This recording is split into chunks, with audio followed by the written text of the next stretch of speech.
por Crom.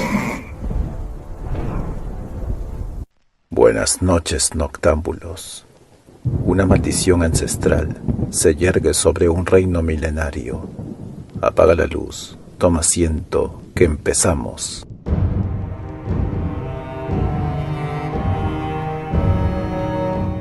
El Coloso Negro, de Robert E. Howard.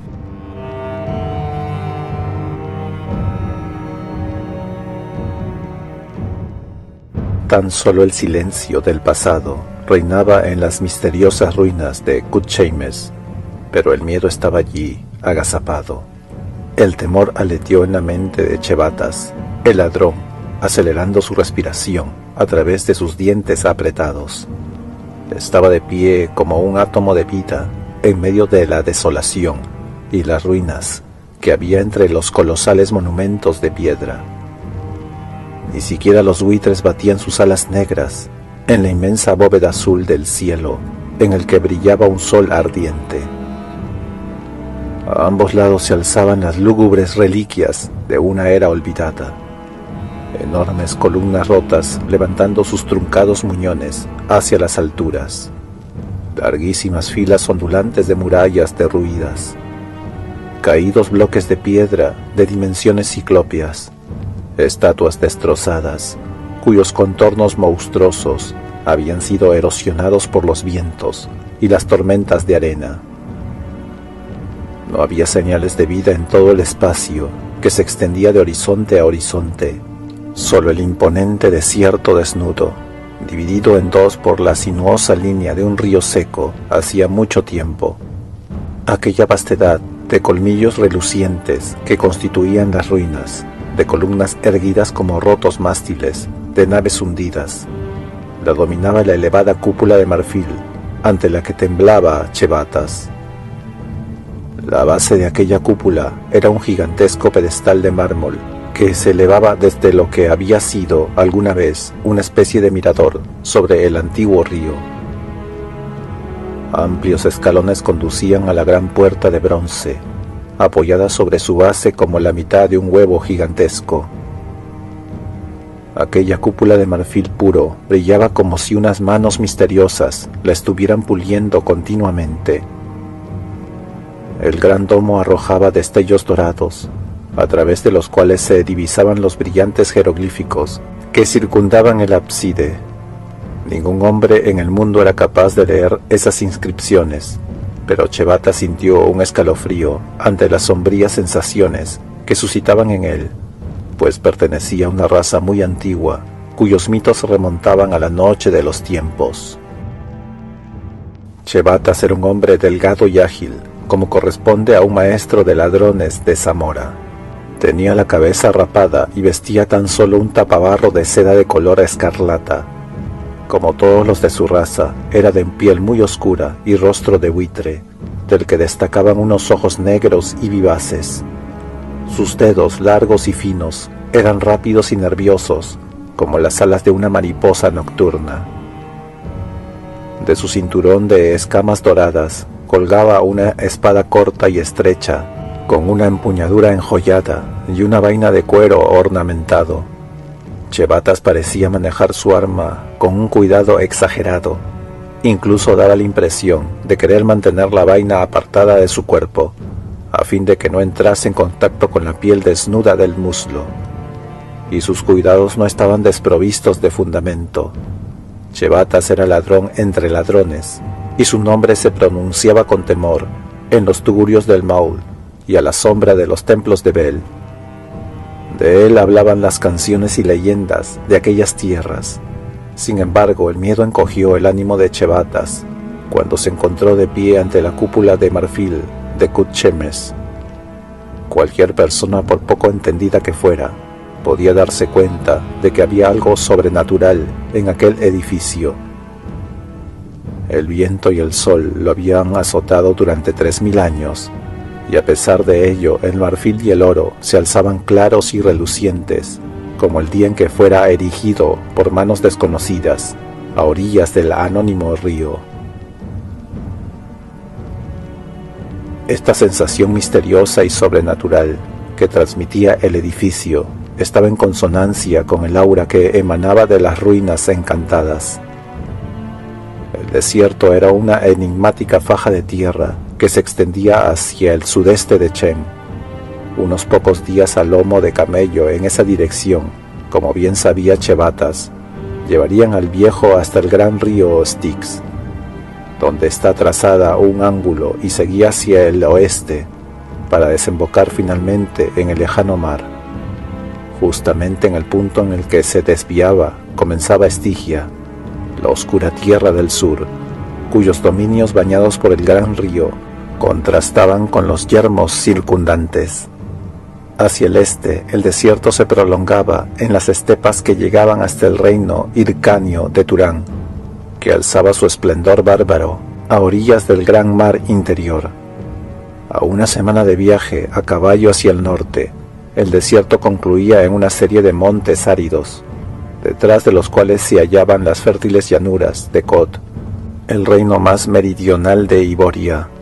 Al oeste, las arenas del desierto se fundían con las praderas de Chen, que llegaban hasta el océano. Chevata sabía todo esto sin ser consciente de ello, del mismo modo que una persona conoce las calles de su ciudad. Era un avezado viajero y había saqueado los tesoros de muchos reinos, pero ahora vacilaba y se estremecía ante lo que constituía su mayor aventura, y ante el tesoro más cuantioso de cuantos conociera. Debajo de aquella cúpula de marfil yacían los huesos de Turgra Kotán, el sombrío hechicero que había reinado en Kutcheimes 3000 años antes, cuando los reinos de Estigia y Aquerón llegaban hasta las mesetas que había al norte del río, pasando por las praderas de Echem. Luego las grandes invasiones iborias llegaron hasta el sur, desde la cuna de su raza, que se encontraba cerca del Polo Norte. Fueron migraciones masivas que se prolongaron a lo largo de siglos y eras. Pero bajo el reino de Tugra Kotán, el último brujo de Kutchemes, unos bárbaros de ojos grises y cabello leonado, vestidos con pieles de lobo y cotas de malla, llegaron desde el norte para sojuzgar al opulento reino de Kod con sus espadas de hierro. Se abatieron sobre Kutchemes como las oleadas de una marea y bañaron en sangre las torres de mármol. El reino de Aquerón fue sometido por el fuego y la violencia. Pero mientras asolaban las calles de la ciudad y mataban a sus arqueros como si estuvieran talando árboles, Tugra Kotán tomó un extraño y terrible veneno. Sus sacerdotes lo sepultaron en la tumba que él mismo se había hecho construir. Allí murieron en un sangriento holocausto todos sus adeptos, pero los bárbaros no pudieron abrir la puerta, y ni siquiera la violencia y el fuego lograron dañar el edificio. En consecuencia, se alejaron de allí dejando la gran ciudad en ruinas. De este modo, Tugra Kotán pudo descansar en paz en su sepulcro de marfil, mientras el gusano de la destrucción comenzaba a roer las columnas y el río que regaba sus tierras se iba hundiendo en las arenas hasta secarse por completo. Muchos ladrones trataron de hacerse con el tesoro que, según la leyenda, se hallaba entre los viejos huesos blanquecinos que yacían bajo la cúpula. Muchos de ellos perecieron en la puerta del sepulcro, mientras que otros fueron acosados desde entonces por sueños espantosos, hasta que al fin murieron con la espuma de la locura en los labios. Por todo ello, Chevatas se estremeció al encontrarse ante la tumba, y no por la leyenda según la cual una serpiente cuidaba el esqueleto del hechicero. Sobre todos los mitos de Tugra Kotán se cernían el horror y la muerte como un velo tenebroso. Desde donde se encontraba el ladrón, podía ver las ruinas de la gran sala en la que se habían arrodillado cientos de prisioneros encadenados durante las celebraciones para ser decapitados por el rey sacerdote en honor de Set, la serpiente divina de los egipcios.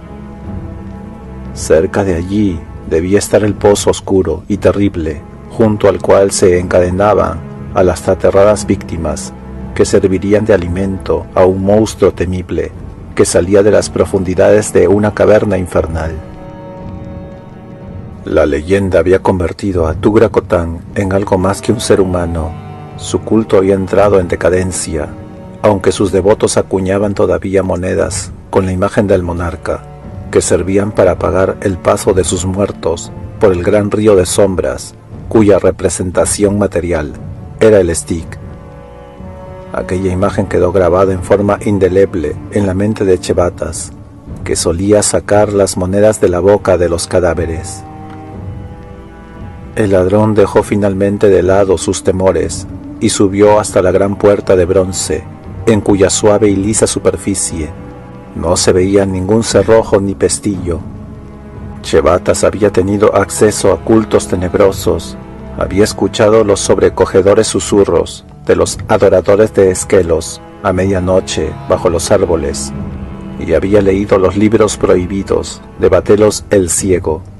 De rodillas en el suelo, buscó a tientas en el umbral de la puerta y logró dar con unos salientes demasiado pequeños para ser percibidos por el ojo humano o por dedos menos sensibles. Presionó con sus dedos de una manera especial, al tiempo que pronunciaba en voz baja las palabras de un olvidado encantamiento. Cuando hubo presionado el último saliente, saltó con gran agilidad y dio un golpe seco en el centro exacto de la puerta con la mano abierta. La enorme puerta se abrió hacia adentro sin chirrido alguno. El aire escapó con un fuerte silbido entre los apretados dientes de Chevatas. Quedó a la vista un corredor corto y estrecho, cuyo suelo, paredes y cielo raso eran de marfil. De repente, de una abertura que había a un lado del pasillo, salió reptando en silencio un monstruo espantoso que miró al intruso con ojos brillantes.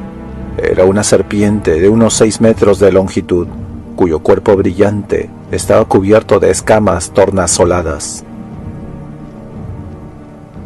El ladrón no perdió tiempo en pensar de qué modo habría sobrevivido el monstruo en aquellas sombrías profundidades.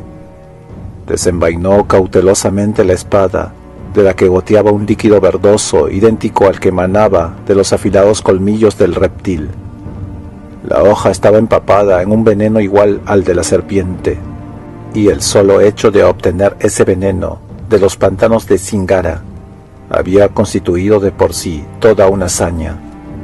Chevatas avanzó sigilosamente, con las piernas algo flexionadas, dispuesto a saltar con la velocidad del rayo, y necesitó de toda su coordinación y agilidad cuando la serpiente arqueó su cuerpo y atacó con una rapidez vertiginosa.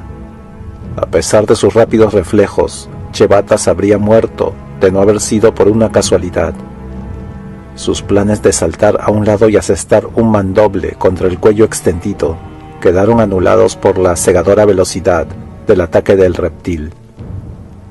El ladrón solo tuvo tiempo para extender la espada hacia adelante, mientras cerraba los ojos y lanzaba un grito. Chevatas sintió que le arrebataban la espada de la mano, y luego resonaron en el corredor los ecos de unos terribles chasquidos. Chevatas abrió los ojos, asombrado de estar aún con vida, y vio que el monstruo se retorcía con fantásticas contorsiones, con la espada hundida en sus gigantescas fauces. El azar había hecho que el reptil cayera sobre la hoja que la había tendido a ciegas. Poco después, la serpiente se había convertido en un conjunto de temblorosos anillos que se retorcían débilmente. El poderoso veneno había hecho efecto. Después de pasar por encima del ondulante cuerpo del reptil, el ladrón empujó una puerta lateral que dejó ver el interior del recinto coronado por la cúpula. El intruso lanzó un grito de asombro. En lugar de la penumbra que dejaba atrás, se halló ante una luz de color carmesí que palpitaba con una intensidad superior a la que podrían soportar ojos mortales. Procedía de una gigantesca piedra roja situada en lo alto de la cúpula. Chevatas se quedó atónito, a pesar de lo acostumbrado que estaba a contemplar riquezas. El tesoro estaba allí, amontonado descuidadamente en pilas de diamantes, zafiros, rubíes, turquesas, ópalos y esmeraldas. Había además zigurats de jade, azabache y lapislázuli, pirámides de monedas de oro y de lingotes de plata, espadas adornadas con piedras preciosas y empuñaduras de oro, cascos de metales preciosos con crestas de caballo de todos los colores, armaduras de escamas de plata, arneses incrustados de gemas pertenecientes a antiguos reyes guerreros, copas talladas en piedras preciosas de gran tamaño, cráneos con incrustaciones de oro y adularia en lugar de ojos, así como collares hechos de dientes humanos con pequeñas piedras engastadas. El suelo de marfil estaba cubierto por varios palmos de polvo de oro que reflejaba el fulgor carmesí del enorme rubí con millones de luces tilitantes. El ladrón se encontraba ante un mundo de magia y esplendor, y las sandalias de sus pies parecían pisar estrellas. Pero los ojos de Chevatas estaban fijos tan solo en la gran urna de cristal que él se alzaba en medio del deslumbrante conjunto, exactamente debajo de la enorme piedra roja, donde debían estar los huesos del rey, seguramente convertidos en polvo después de tantos siglos. Y mientras miraba, su oscuro rostro palideció y se heló la sangre en las venas, en tanto que su piel se erizaba de horror y sus labios se movían sin poder pronunciar una sola palabra. Pero de repente su boca lanzó un grito espantoso que resonó aterradoramente bajo la cúpula. Después el silencio de los siglos volvió a reinar entre las ruinas de la misteriosa Cutchemes. El rumor se difundió por las praderas hasta llegar a las ciudades de los iborios. Viajó con las caravanas que cruzaban los desiertos, conducidas por hombres delgados y con ojos de halcón, vestidos con caftanes blancos. Pasó de boca en boca, entre los pastores de nariz aguileña de las sabanas, entre los nómadas que vivían en tiendas de campaña, y hasta las grandes ciudades construidas de piedra, donde los reyes de rizadas barbas negras adoraban a dioses de vientres prominentes, con ritos extraños.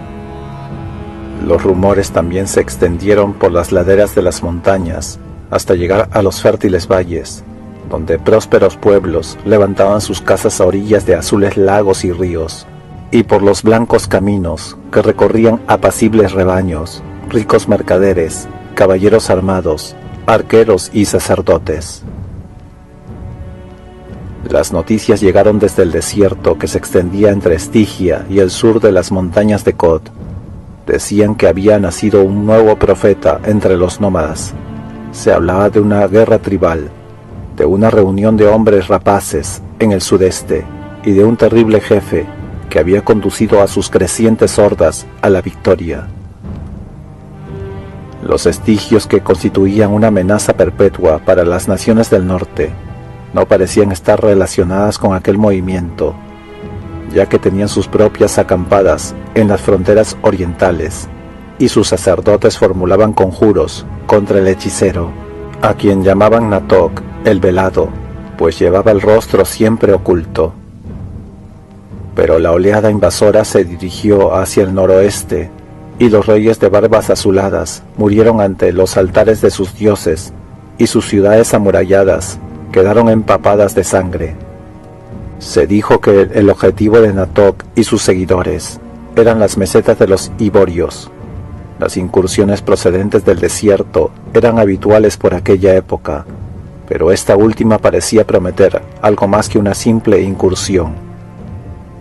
Los rumores también decían que Natok había logrado reunir a 30 tribus nómadas y a 15 ciudades bajo su mando, y que cierto príncipe estigio rebelde se había unido a él. Esto último dio al movimiento un cariz de verdadera guerra. Como era habitual, la mayor parte de las naciones iborias decidió ignorar la creciente amenaza. Pero en Corajá, que había sido arrebatada a los chemitas con la ayuda de las espadas de los aventureros cotios, se dio crédito al rumor. Por hallarse al sudeste de Kod, Corajá debía soportar el mayor peso de la invasión. Su joven rey permanecía prisionero del monarca traidor de Ofir, que dudaba entre devolverlo a cambio de un cuantioso rescate o entregarlo al enemigo del joven soberano, el rey de Kod, que en lugar de oro le proponía un ventajoso tratado. Mientras tanto, el gobierno de Coraja se hallaba en las blancas manos de la joven princesa Yasmela, hermana del rey cautivo. Los trovadores cantaban por todo el mundo occidental la belleza de Yasmela, que pertenecía a una de las dinastías reales más importantes de la zona. Pero aquella noche su orgullo sufrió un duro golpe. Yasmela se encontraba en su aposento, cuyo cielo raso era una cúpula de lapislázuli y cuyo suelo de mármol estaba cubierto de pieles rarísimas. En aquella habitación, con frisos dorados, 10 muchachas, hijas de nobles y cubiertas de joyas, dormían sobre divanes de terciopelo alrededor del lecho de la princesa, adornado con un baldaquín de seda. Pero la princesa Yasmela no estaba en aquel tibio lecho, sino que yacía desnuda, boca abajo, sobre el frío mármol, con la cascada de sus negros cabellos extendida sobre la espalda y con los finos dedos entrelazados, como una humilde suplicante. El horror le había helado la sangre en las venas y tenía los hermosos ojos desorbitados y el esbelto cuerpo bañado en un sudor frío. Por encima de ella, en el rincón más oscuro de la alcoba de mármol, se cernía una enorme sombra informe. No era una cosa viva, ni siquiera era un ser de carne y hueso, sino solo una mancha oscura, un borrón en los ojos, un monstruoso incubo de la noche, que hubiera parecido la pesadilla de un cerebro enfermo, de no ser por 2 puntos luminosos, como un fuego amarillo, que brillaban como ojos en la oscuridad. Además de aquella sombra surgía una voz. Era un sonido suave y silbante, que no podía emanar de una garganta humana, sino de una serpiente. Aquel sonido llenaba a Yasmela de un espanto tan intolerable que la hacía retorcerse como si su blanco cuerpo estuviera sometido al castigo de un látigo. «Eres mía, princesa, estás marcada», decía aquella voz aterradora en un susurro. «Antes de que me despertara de este largo sueño, te había marcado y te tenía predestinada para mí. Yo soy el alma de Naktok, el velado. Mírame bien, princesa. Pronto me verás en mi envoltura carnal y entonces me amarás». El murmullo fantasmagórico se convirtió en un libidinoso chasquido de lengua que arrancó a Yasmela un gemido, al tiempo que ésta golpeaba las losas de mármol con sus pequeños puños en un paroxismo de terror. «Yo duermo ahora en una habitación del palacio de Akbitana», prosiguió la sombra. «Allí está mi cuerpo en su materialización carnal, y sin embargo, en este momento, no es más que un cascarón vacío del que ha huido el espíritu por unos segundos. Si pudieras mirar desde las ventanas de este palacio, te darías cuenta de la inutilidad de tu resistencia. El desierto es como un jardín de rosas bajo la luna, donde florecen las hogueras de mis 100.000 guerreros, así como avanza una luz creciendo en volumen y velocidad. De la misma manera invadiré las tierras de mis antiguos enemigos. Sus reyes me proporcionarán los cráneos para hacerme copas. Sus mujeres y niños serán los esclavos de mis esclavos. Me hice muy fuerte durante los años en que estuve dormido. Tú serás pronto mi reina, y yo te enseñaré las antiguas formas del placer, ya olvidadas. Nosotros». Ante el raudal de obscenidades cósmicas que comenzó a proferir aquella sombra gigantesca, Yasmela se retorció como si un flagelo lacerase sus delicadas carnes. «Recuérdalo», dijo el monstruo en voz baja. «No pasarán muchos días antes de que yo te reclame como mía».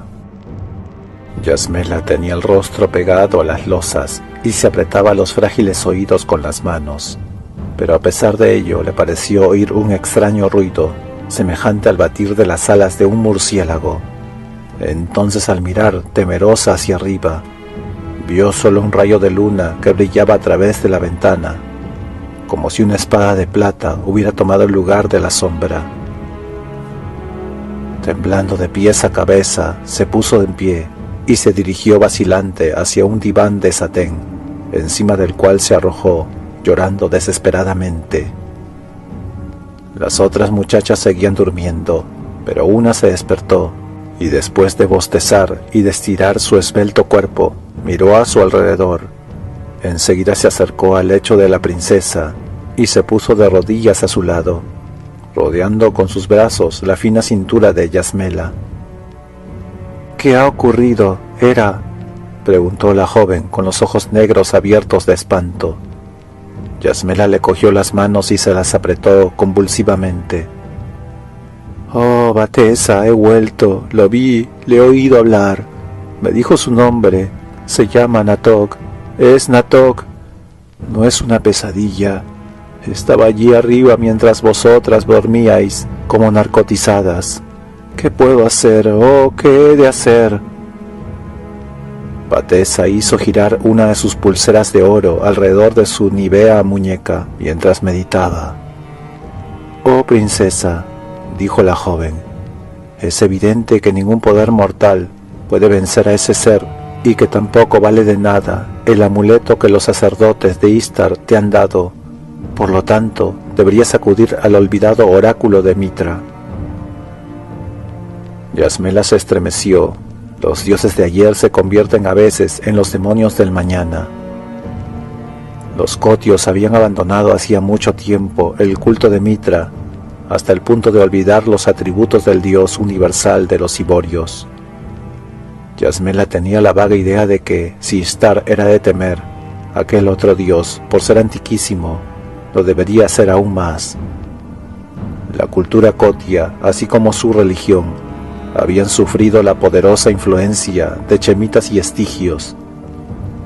De este modo, los sencillos usos de los iborios se habían modificado y corrompido en gran medida al entrar en contacto con las sensuales, lujuriosas y despóticas costumbres orientales. «¿Tú crees que Mitra me ayudará?», preguntó Yasmela, aferrando las dos muñecas de Batesa. «Hemos venerado a Istar desde hace mucho tiempo». «Claro que te ayudará», repuso la joven, que era hija de un sacerdote de Ofir, que había traído consigo las costumbres de su país cuando llegó a Coraja, huyendo de sus enemigos políticos. «Ve al santuario», agregó la joven, «yo iré contigo». «Sí, lo haré», exclamó Yasmela, poniéndose en pie. Sin embargo, cuando Batesa quiso vestirla, la princesa se negó diciendo: «No me parece apropiado ir vestida de seda al templo. Será mejor que vaya desnuda y de rodillas, como las suplicantes. Así Mitra advertirá mi humildad». «Nada de eso», repuso Batesa, que no sentía mucho respeto por lo que ella consideraba una falsa manifestación religiosa. «Mitra desea que sus fieles caminen erguidos, en lugar de arrastrarse como gusanos, y tampoco quiere que se derrame sangre de animales sacrificados ante su altar». Convencida con estos argumentos, Yasmela consintió en que la otra muchacha la vistiese con una ligera blusa sin mangas, encima de la cual le puso una túnica de seda que ató a su talle con un ancho cinturón de terciopelo. Le colocó unas zapatillas de raso en los pies y finalmente los diestros dedos de Batesa peinaron su oscura cabellera. Después la princesa siguió a la muchacha, que apartó un pesado tapiz y descorrió el cerrojo dorado de una puerta que había oculta detrás. Salieron a un sinuoso pasillo que las dos muchachas recorrieron rápidamente hasta llegar a otra puerta que daba a un amplio salón. Allí había un centinela con casco, coraza plateada y grebas cinceladas, que sostenía una gran hacha de combate entre las manos. Yasmela correspondió al saludo del soldado con un leve gesto. Aquel, después de haber presentado el arma, siguió con su guardia, inmóvil como una estatua. Las dos jóvenes atravesaron el enorme salón iluminado a medias por las antorchas que había en las paredes, y luego descendieron por una escalera donde Yasmela se estremeció al ver las sombras que parecían acurrucarse en los rincones. 3 pisos más abajo se detuvieron ante un estrecho corredor, cuyo techo abovedado estaba constelado de piedras preciosas y cuyo suelo estaba hecho de bloques de cristal, en tanto que frisos dorados decoraban las paredes. Por allí avanzaron cogidos de la mano hasta llegar a una puerta de oro. Batesa la abrió y pudieron ver un altar olvidado desde hacía mucho tiempo por todos, salvo por unos pocos fieles y nobles visitantes de la corte de Coraja, para cuyo beneficio se mantenía aquel santuario. Yasmela jamás había entrado allí, a pesar de que había nacido en el palacio, sobrio y sin adornos, en comparación con el despliegue barroco de los santuarios de Istar. Este imponía por su dignidad y sencilla belleza, características propias de la religión de Mitra. El cielo raso era bastante alto, pero no tenía forma de cúpula. Las paredes, al igual que el suelo y el techo, eran de mármol blanco. Detrás de un altar de jade de color verde claro se hallaba el pedestal sobre el cual se alzaba la representación material del dios. Yasmela contempló sobrecogida los amplios hombros, las facciones definidas, la mirada serena, la barba patriarcal y la cabellera rizada que caracterizaban al dios Mitra. Aquello, aunque ella no lo supiera, era el arte en forma más elevada. Era la manifestación de una raza de gran sentido estético, no inhibido por el simbolismo convencional. La princesa cayó de rodillas y se prosternó, sin importarle las críticas de Batesa. Esta, para no desentonar, siguió su ejemplo, pues ella era al fin y al cabo solo una adolescente, y el santuario de Mitra era muy imponente. Cuando estuvieron de rodillas, no pudo contenerse y le susurró a la princesa Yasmela: «Esta no es más que una imagen del dios. Nadie pretende saber cuál es el aspecto real de Mitra. Aquí está representado con una forma de hombre idealizada, tan perfecto como puede concebirlo la mente humana. Pero no vive en esta fría piedra, como te enseñan de Istar sus sacerdotes, sino que está en todas partes, por encima de nosotros y a nuestro alrededor, y sueña en lo alto entre las estrellas. Pero aquí es donde su ser se concentra. Ahora puedes invocarlo». «¿Qué debo decir?», inquirió Yasmela con un balbuceo, presa del pánico. «Antes de que empieces a hablar, Mitra ya sabe lo que pasa por tu mente», comenzó a decir Batesa. En ese momento, una voz que llegaba desde lo alto hizo temblar a las 2 muchachas. La voz, de tono profundo y sereno, no procedía de la imagen ni de ningún lugar especial del santuario. Un nuevo escalofrío recorrió el cuerpo de Yasmela, pero ahora no era de horror ni de repulsión. «No necesitas hablar, hija mía, pues sé muy bien lo que te sucede», dijo la voz con la entonación musical que parecía latir rítmicamente. «Hay una forma de salvar tu reino y de que al hacerlo, salves también a todo el mundo de los colmillos de una serpiente que ha salido reptando de la noche de los siglos. Vete sola a la calle y pon tu reino en manos del primer hombre que encuentres». La voz etérea se extinguió y las muchachas se miraron. Luego se pusieron en pie y no volvieron a hablar hasta que se hallaron de nuevo en la alcoba de Yasmela.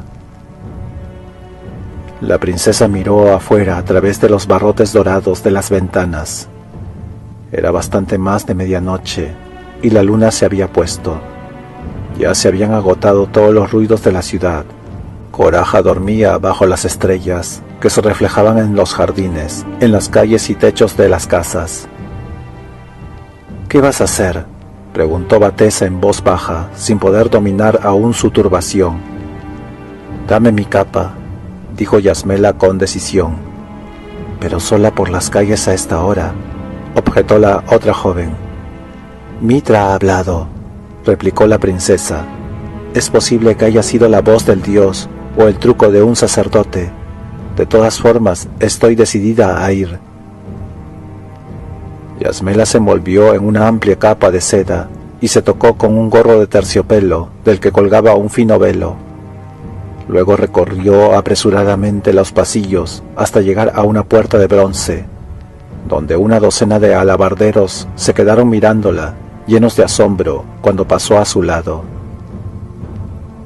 Aquella ala del palacio conducía directamente a la calle, mientras que en los demás sectores habían amplios jardines rodeados por una alta muralla. Yasmela salió a la calle, iluminada por farolas emplazadas a intervalos regulares.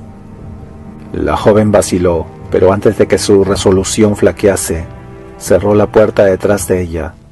Un ligero temblor la sacudió al lanzar una mirada hacia la calle desierta, sumida en el más absoluto silencio. Esta hija de casta real jamás se había aventurado sin compañía fuera de su antiguo palacio. Finalmente se decidió y avanzó rápidamente, calle arriba. Sus pies, calzados con finas zapatillas de raso, pisaron suavemente el empedrado, pero incluso aquel imperceptible sonido le encogía el corazón. Le parecía que el tenue eco de sus pasos resonaba estruendosamente en toda la ciudad, despertando a los monstruos ratiformes que corrían por las cloacas. Todas las formas le parecían ocultar a un asesino. En todos los vanos de las puertas creía ver agazapados a los sabuesos de las tinieblas. En ese momento volvió a sentir un profundo estremecimiento. Delante de ella, por la oscura callejuela, apareció una misteriosa figura. Yasmela se escondió rápidamente en un lugar poco iluminado, que ahora le parecía un refugio acogedor. Su pulso latía aceleradamente. El desconocido no avanzaba furtivamente como un ladrón, ni con timidez, como un viajero temeroso. Por el contrario, su caminar era el de una persona que no tiene necesidad ni deseo de andar con sigilo. Sus pasos resonaban en el empedrado, con la fuerza que da la confianza en sí mismo. Cuando pasó junto a la farola, Yasmela lo miró claramente. Se trataba de un hombre alto, cubierto con la cota de malla de los mercenarios. La princesa sacó fuerzas de flaqueza y salió de las sombras, oprimiendo la capa contra su cuerpo. El hombre desenvainó su espada a medias, pero se detuvo al ver que se trataba de una mujer. No obstante, la mirada del desconocido escrutó más allá de la figura femenina, para ver si traía acompañantes. El desconocido se quedó inmóvil, mirando a la mujer con la mano en la empuñadura, la cual sobresalía por debajo de su capa escarlata. La luz de las farolas se reflejaba en el bruñido acero de su casco, pero otro fuego más intenso brillaba en el azul de sus ojos. Yasmela se dio cuenta inmediatamente de que aquel hombre no era un nativo de Kod, y cuando habló pudo advertir que tampoco era iborio. Iba vestido como un capitán de mercenarios, cargo que desempeñaban hombres de muy diversos países, tanto bárbaros como civilizados. Pero en aquel guerrero había algo que indicaba claramente que era bárbaro. Los ojos de un hombre civilizado, fuese un criminal o un desesperado, no brillaban de aquel modo. Por otro lado, aunque exhalaba un ligero olor a vino, en modo alguno se tambaleaba y tampoco vaciló al hablar.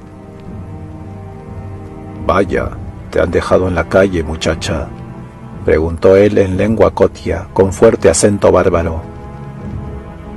Los dedos del desconocido aferraron con delicadeza la muñeca de Yasmela, pero ella sintió que él le podría destrozar los huesos sin ningún esfuerzo. «Vengo de la última taberna que encontré abierta», agregó él. «Ishtar maldiga a esos condenados puritanos que cierran las casas de bebida. Dejad que los hombres duerman, en lugar de que beban», afirman. «Sí, así pueden trabajar y luchar mejor para sus amos. Eunucos despreciables, los llamo yo. Cuando servía en las tropas mercenarias de Corintia, nos emborrachábamos y pasábamos todas las noches con mujeres, sin que eso nos impidiera combatir durante el día. Sí, la sangre chorreaba de la hoja de nuestras espadas. Pero, ¿qué me dices tú, muchacha? Vamos, quítate ese condenado velo». Ella eludió con agilidad el ademán del bárbaro, para que no pareciera que lo rechazaba. Se daba cuenta del peligro que corría estando sola con un hombre que seguramente había bebido demasiado. Si ella le revelaba su identidad, el desconocido podría reírse de ella abiertamente o bien marcharse. Ni siquiera estaba segura de que aquel hombre no fuera a cortarle el cuello. Los bárbaros hacían cosas extrañas e inexplicables.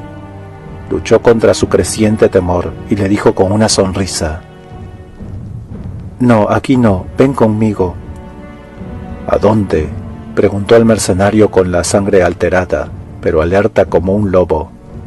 «¿Me llevas acaso a alguna cueva de ladrones?» «No, no, te lo juro», contestó Yasmela, tratando de evitar una vez más la mano que él tendía hacia su velo. «El diablo te confunda», dijo él con un gruñido. «Eres tan necia como todas las Hircanias, con sus malditos velos. Vamos, enséñame tu cara de una vez». Antes de que ella pudiera evitarlo, el desconocido le arrancó la tapa y dejó su rostro al descubierto. Luego se quedó mirándola, como si su rico atuendo le hubiese impresionado hasta el punto de disipar los efectos de la bebida. Yasmela vio un fulgor receloso en sus ojos. «¿Quién demonios eres?», musitó él. «No eres una mujer de la calle, a menos que tu protector haya robado el guardarropa del harén del rey». «No importa», respondió Yasmela, apoyando su mano en el fornido brazo cubierto de malla de acero. «Ven conmigo a otra calle». Él vaciló un momento y luego se encogió de hombros. La muchacha se dio cuenta de que él la había tomado por una noble dama que, cansada quizá de sus corteses amantes, buscaba un modo de divertirse por otro lado. Dejó que ella se cubriera de nuevo y luego la siguió.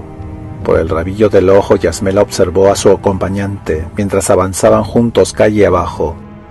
Su cota de malla no llegaba a ocultar la resiedumbre del cuerpo de tigre de aquel hombre.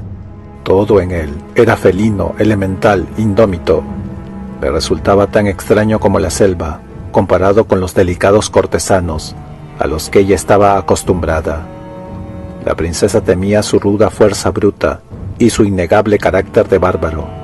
Sin embargo, algo en él la atraía.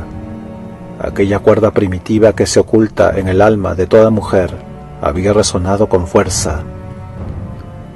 Cuando sintió la recia mano sobre su brazo, algo la hizo estremecerse. Muchos hombres se habían arrodillado ante ella, y allí había uno que, según ella presentía, jamás se había puesto de rodillas ante nadie. La muchacha estaba asustada y fascinada a un tiempo, como en presencia de un enorme tigre. Yasmela se detuvo ante la puerta del palacio y luego la abrió. Miró furtivamente a su acompañante y no vio recelo en sus ojos. «El palacio, ¿eh?», dijo él en voz baja. «De modo que eres dama de honor, ¿no es así?». La princesa se preguntó con un extraño sentimiento de envidia si alguna de sus damas lo habría llevado alguna vez a su palacio. Los soldados no se inmutaron cuando Yasmela hizo pasar al desconocido entre ellos, pero éste los miró con la fiereza de un perro de caza que observa a una jauría extraña. Yasmela lo condujo por una puerta hasta una habitación. El hombre se quedó de pie, contemplando con aire algo tímido los tapices que colgaban de las paredes. Vio una jarra de vino sobre una mesa de ébano, la cogió y se la llevó a los labios con expresión de satisfacción.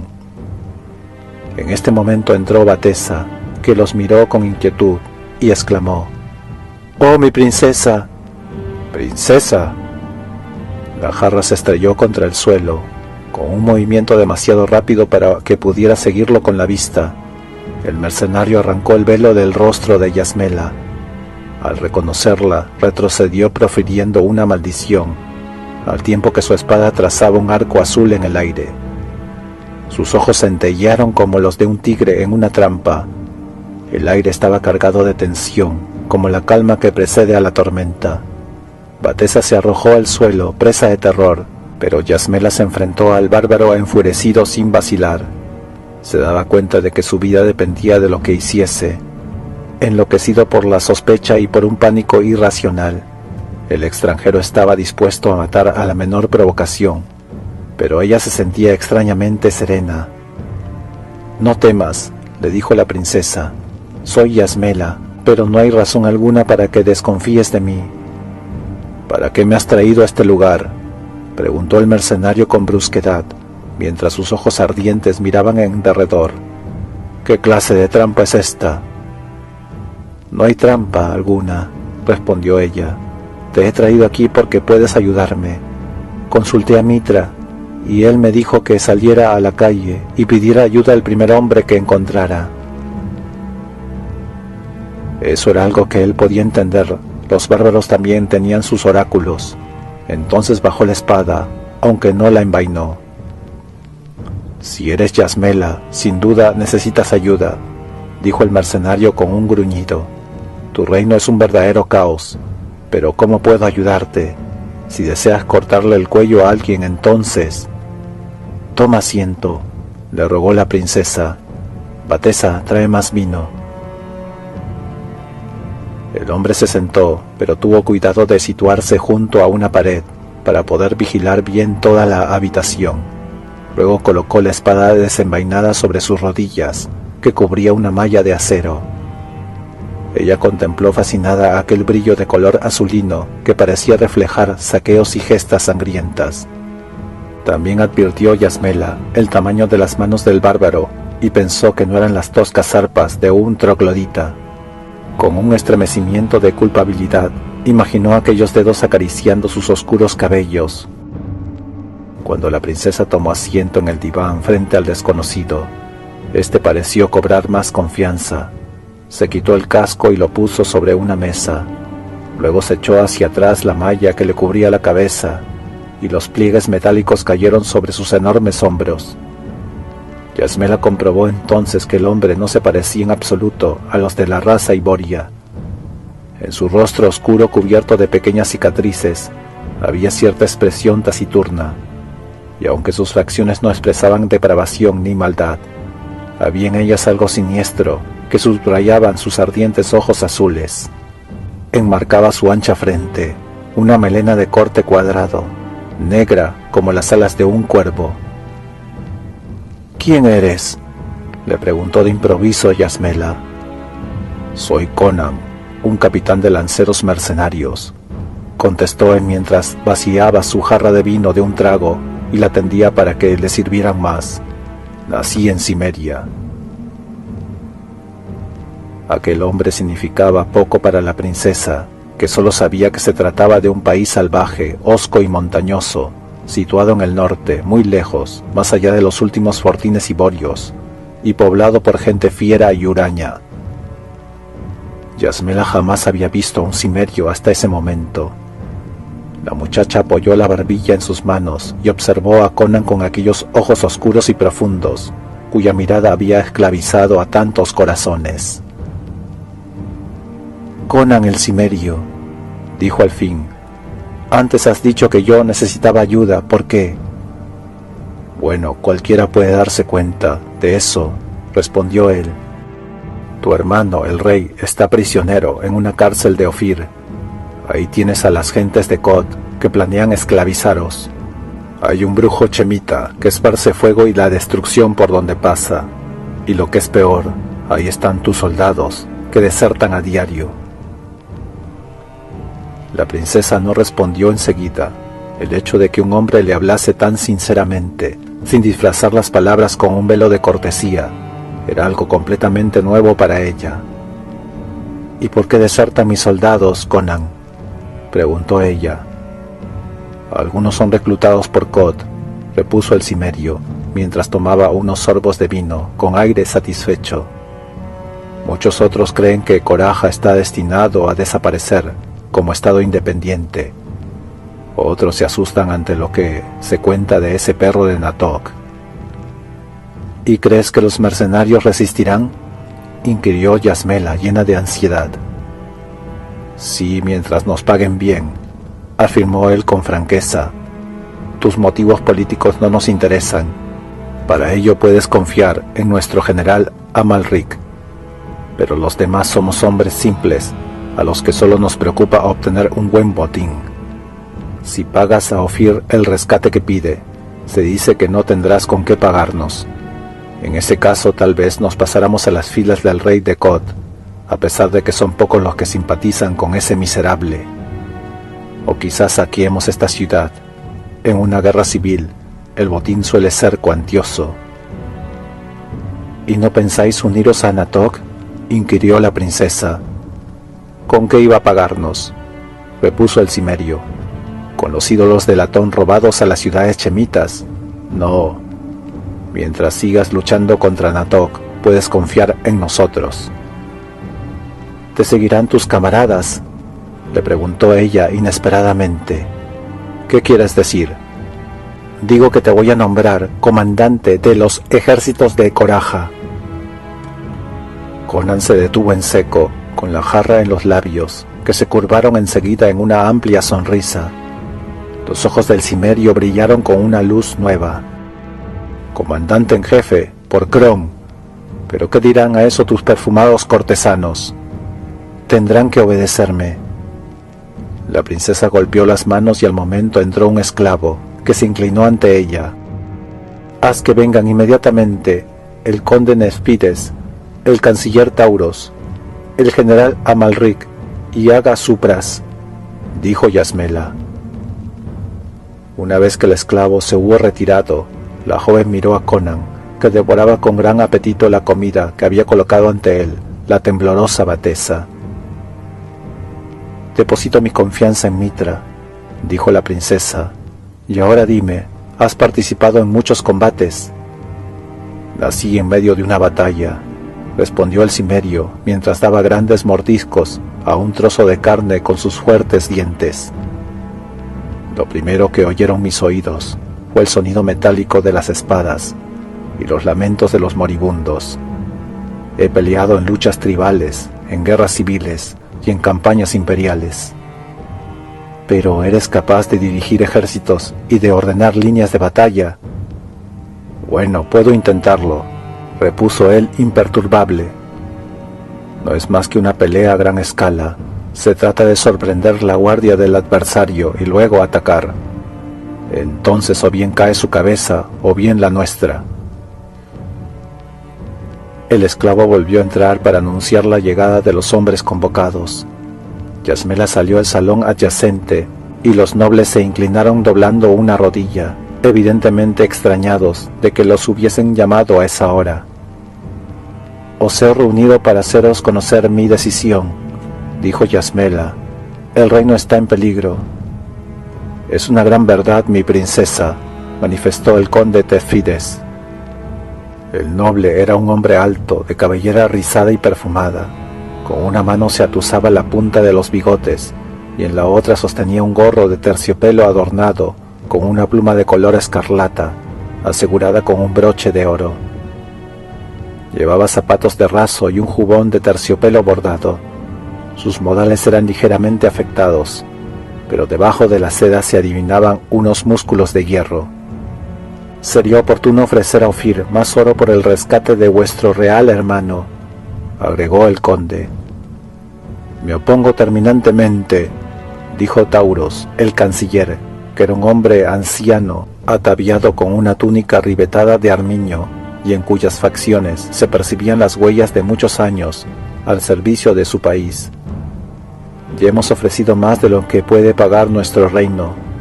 Dar más sería fomentar la codicia de los ofirios. Mi princesa, repito lo que ya he dicho, Ofir no hará nada mientras no detengamos a esa horda de invasores. Si perdemos, el rey Kosu será entregado a Kod, y si ganamos, nos devolverá a su majestad previo pago del rescate. Y mientras tanto, intervino Amalric, los soldados desertan a diario y los mercenarios están inquietos, pues no saben por qué perdemos el tiempo y qué estamos planeando. Debemos actuar rápidamente, de lo contrario. Amalric era Nemedio, un hombre corpulento, con una gran melena leónida. Mañana marcharemos hacia el sur, dijo Yasmela, y ahí está el hombre que os conducirá. Tras apartar la cortina de terciopelo, La princesa señaló con un gesto dramático al cimerio. Quizá aquel no era el momento más oportuno para hacer la presentación del nuevo comandante, pues Conan estaba respingado en un sillón, con los pies encima de la mesa de ébano y muy ocupado en roer un hueso de venado que sujetaba fuertemente con ambas manos. El comensal lanzó una mirada indiferente a los asombrados nobles, sonrió a Amanid y siguió masticando con indudable deleite. «Mitra nos proteja», estalló Amalric. «Ese es Conan el cimerio, el más pendenciero de todos los bribones. Lo habría ahorcado hace mucho tiempo si no fuese el que mejor maneja la espada». «Sin duda, Su Alteza», terció el conde Tesfides, y su aristocrático rostro se ensombreció. «Este hombre es un salvaje, un individuo sin cultura ni educación. Considero un insulto que nosotros, unos caballeros, tengamos que estar a sus órdenes. Yo...» «Conde Tesfides», le dijo Yasmela, «tú llevas a mi gente bajo tus arreos. Por favor, devuélvemelos y márchate». «¿Marcharme?», exclamó él. «¿A dónde?». «A Kod o al infierno», respondió ella con una energía insospechada. «Si no me obedeces, no necesito de tus servicios». «Te equivocas, mi princesa», repuso el conde, inclinándose con gesto ofendido. «Yo no puedo abandonarte, solo por ti pondré mi espada a disposición de este bárbaro». «¿Y tú, general Amalric?», le preguntó ella. Este juró en voz baja y luego sonrió. Era un verdadero soldado de fortuna, y ningún avalar de la suerte, por duro que fuera, lo inmutaba. «Aceptaré sus órdenes», declaró. «Vida corta y placentera es mi lema, y teniendo a Conan el degollador por comandante, estoy seguro de que la vida va a ser tan alegre como breve. Por Mitra, si este perro ha mandado alguna vez algo más que una compañía de degolladores, soy capaz de comérmelo con arnés incluido». «¿Y tú, Aga?», preguntó Yasmela, dirigiéndose a Supras. El aludido se encogió de hombros, con aire resignado. Era un individuo con el aspecto típico de los nativos de la frontera meridional de Kod, un hombre alto y delgado, con cara de halcón. «Istar nos manda, princesa», repuso, y el fatalismo de sus antepasados hablaba por su boca. «Esperad aquí», ordenó a ella, y mientras Tesfides estrujaba una punta de su capa de terciopelo, Taurus murmuraba algo en voz baja, y Amalric paseaba de un lado a otro, mesándose la barba, sonriendo como un león hambriento. La princesa volvió a desaparecer tras las cortinas y llamó a sus esclavos. Siguiendo sus órdenes, estos volvieron con un arnés para reemplazar la cota de malla que vestía Conan. El cimerio se puso el gorguero, el escarpe, la coraza, el espaldar, la rodillera, la celada del casco y, en fin, todo lo que componía la armadura de un caballero. Cuando Yasmela corrió de nuevo las cortinas, un cimerio cubierto de acero bruñido apareció ante los nobles.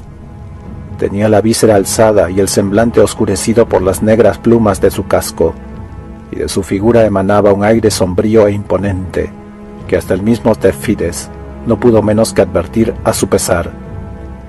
Unas palabras de broma murieron en los labios de Amalric, que dijo con voz pausada: «Por Mitra, nunca creí que te vería con armadura completa, Conan de Cimeria, pero debo reconocer que no quedas mal. Por los huesos de mis dedos, que he visto a muchos reyes que llevaban la armadura con bastante menos majestad que tú». Conan se quedó callado. Una vaga sombra cruzó por su mente como una profecía. En los años venideros iba a recordar las palabras de Amalric, cuando el sueño se convirtiera en realidad. Bajo la temprana luz del alba, las calles de Coraja se atestaron de gentes que observaban la partida de las huestes hacia el sur. El ejército se había puesto en camino, al fin. Allí iban los caballeros, con sus brillantes armaduras plateadas y plumas de colores ondeando sobre los bruñidos cascos.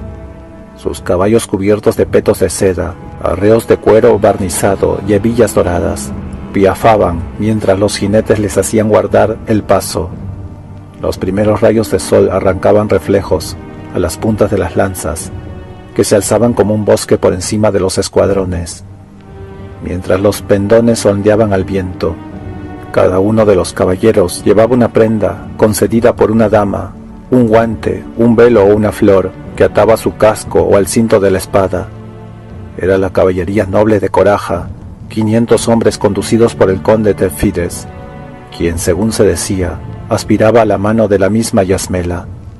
Seguía a estos la caballería ligera, en apretadas filas.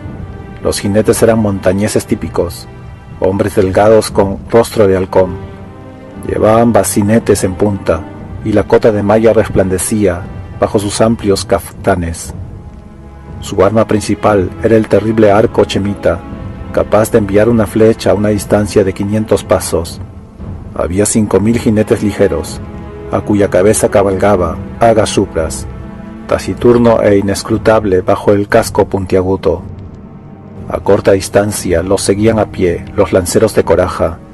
Eran relativamente pocos, al igual que en cualquier otro estado iborio, donde se estimaba que la caballería era el único cuerpo distinguido y honroso. Estos, al igual que los caballeros, pertenecían a la antigua raza de Kod. Eran hijos de familias arruinadas, hombres fracasados, jóvenes sin dinero que no podían pagarse los caballos y las armaduras plateadas. Sumaban unos 500. Los mercenarios cerraban la marcha. Se trataba de 1 millar de jinetes y 2000 lanceros a pie. Los esbeltos corceles de la caballería mercenaria parecían recios y salvajes, al igual que sus jinetes, y no pifiaban ni daban brincos al andar. Había algo sombrío en el aspecto de aquellos profesionales de la muerte, veteranos de incontables campañas sangrientas, cubiertos de la cabeza a los pies con cotas de malla. Usaban bacinetes sin vísceras para protegerse la cabeza. Sus escudos eran lisos y sus largas lanzas estaban despojadas de todo adorno. De sus monturas colgaban hachas de guerra y mazas de acero, y llevaban una larga cimitarra en la cintura. Los lanceros iban armados de forma parecida, aunque empuñaban picas en lugar de las lanzas que llevaban la caballería. Eran hombres de todas las razas, que habían cometido toda clase de crímenes. Entre ellos había altos hiperbóreos, gente delgada, de grandes huesos, pocas palabras y carácter violento. Rubios hombres de Uderlam, que procedían de las montañas del noroeste, renegados corintios, fanfarrones como pocos, cetrinos cingarios, de hirtusos bigotes negros y temperamento fiero, y aquilonios, que llegaban del lejano oeste, pero todos ellos, salvo los cíngaros, eran iborios. Detrás de ellos venía un camello con espléndidos arreos, conducido por un caballero que montaba en un enorme corcel, rodeado de un escuadrón de guerreros escogidos entre las tropas reales. El que iba en el camello era un personaje delgado y esbelto, vestido de seda. Al verlo, la turba, siempre sensible a la realeza, arrojó los sombreros al aire y lanzó fuertes vítores. Conan el cimerio, arrogante en su armadura plateada, lanzó una mirada de desaprobación hacia el camello y le dijo algo a Amalric, que cabalgaba a su lado, resplandeciente, con su coraza dorada, encima de la cota de malla y el casco sobre el que flotaba una cresta de negras crines de caballo. La princesa ha querido venir con nosotros, pero es demasiado delicada y endeble para esto. De todas formas, tendrá que cambiarse de ropa. Amalric se atusó el rubio bigote para disimular una sonrisa. Pensó que Conan imaginaba que Yasmela empuñaría una espada y tomaría parte activa en la lucha, como hacían a menudo las mujeres bárbaras. Las mujeres de los iborios no combaten como las de los cimerios, Conan, dijo Amalric. Yasmela solo viene con nosotros para observar la campaña. De todos modos, agregó inclinándose y bajando la voz, entre nosotros, tengo la impresión de que la princesa no quiere quedarse sola. Creo que tiene miedo de algo.